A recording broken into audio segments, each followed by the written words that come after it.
Hello guys, good afternoon and welcome to my new mini vlog होइन। बेटा तुमसे ना हो पाएगा, हमें तुम्हारे लक्षण बिल्कुल ठीक नहीं लग रहा, तुमसे ना हो पाएगा। So hello guys, good afternoon and welcome to my new vlog. हजुरहरूले अब होइन मेरो भिडियोको थम्बनेल हेरेर थाहा पाइ नै सक्नुभयो होला।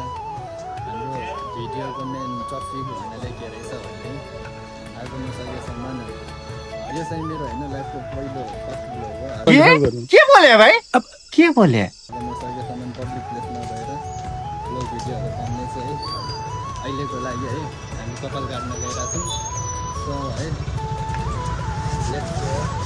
तो चलिए सुरु करते हैं। त्यसपछि म र मेरो साथी त्यहाँदेखि सैलुनतिर लाग्यो है।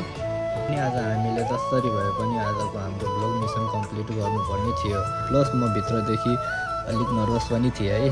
सो गाइज अब हामी चाहिँ सैलुन पुग्नुलाई चाहिँ यही छ नजिकै छ ठिक्क त्यो जुन हो त्यो ठुलो बिल्डिङ देखिरहेको नि त्यसकै तल हो ठिक्क। म र साथी कुरा गर्दा गर्दै सैलुन पुगेको थाहै पाएन। Like and subscribe. त्यसपछि हामी ठ्याक्क सैलुनभित्र पसेँ। सैलुन पुगेपछि मेरो कपाल काट्ने हाम्रो ऋतिक दाई नै आउनु भएको रहेनछ। उहाँको भाइलाई सोधेँ, उहाँको भाइले भन्नुभयो ऋतिक दाई 2 घन्टा पछि नै आउनुहुन्छ। उहाँ चाहिँ कामको सिलसिलामा बाहिर जानुभएको रहेछ है। मैले साथीलाई भने जाउँ बाहिर घाम ताप्न। निस्किनु बित्तिकै साथीले भन्यो मलाई चिया खानु मन छ। हामी त्यही नजिकैमा रहेको गेन्जी चियामा गएर 2 कप चिया अर्डर गरेँ।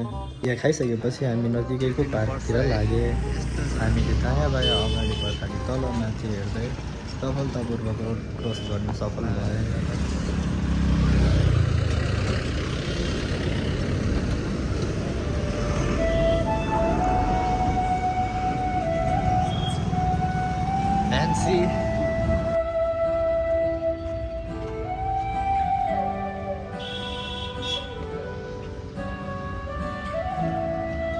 हामी भित्र आउनु बित्तिकै हेरेँ एकजना दाइ मस्तो चिलपारामा दारू खाएर सुतिराख्नु भएको थियो।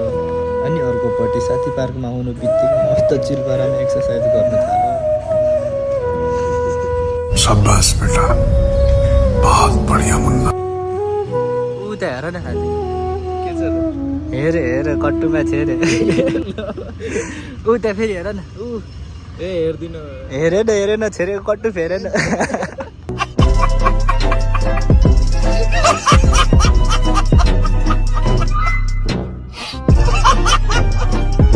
त्यसपछि मैले टक्क एउटा 2टा सिनेमेटिक भिडियोहरू तानेँ है।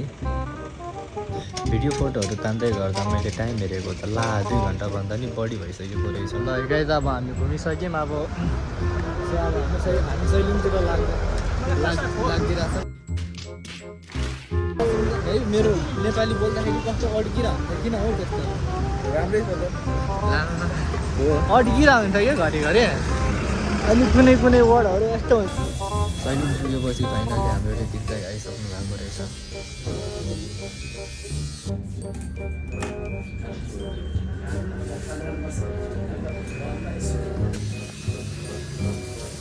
कपाल काटिसकेपछि दिदीले मस्त मेरो कपाल धोइदिनु भयो। फाइनली सब काम सकेपछि यस्तो बुझायो। अब ढिला पनि भइसक्यो। साथीले क्लास जानु परेन होइन, क्लास जानुपर्ने पऱ्यो होइन। म पनि अब है पब्लिकमा आइसक्यौँ। पछाडिको कति राम्रो कलेजको केटीहरू कति राम्रो हामीले कलेजको केटीहरू।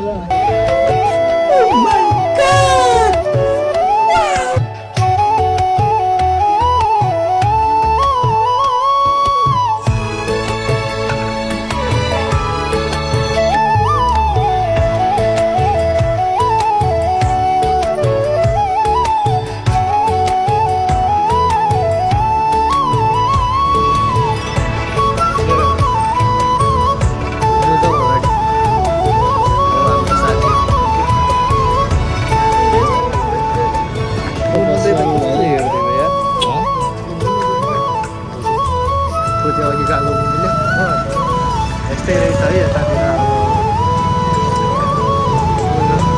अब कलेज छुट्टी हुने कति बज्यो हौ? कलेज यही बेलामा छुट्टी हुन्छ होइन? 4 बजेतिरै हुन्छ।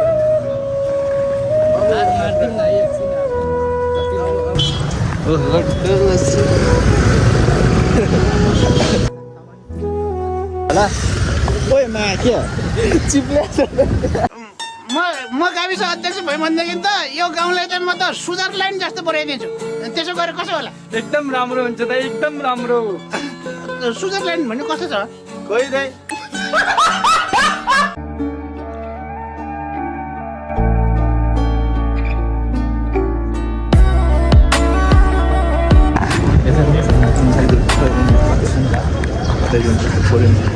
तेरा तो गेम बजाना पड़ेगा टक्क है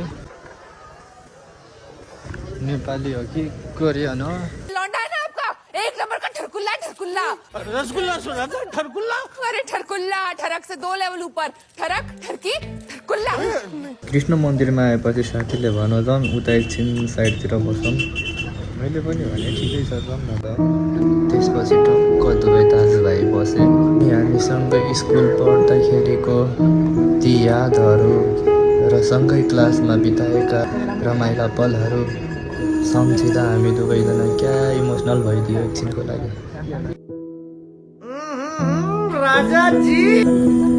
सो गाइज हजुरहरूलाई भिडियो मन परेमा please hit the like and subscribe button by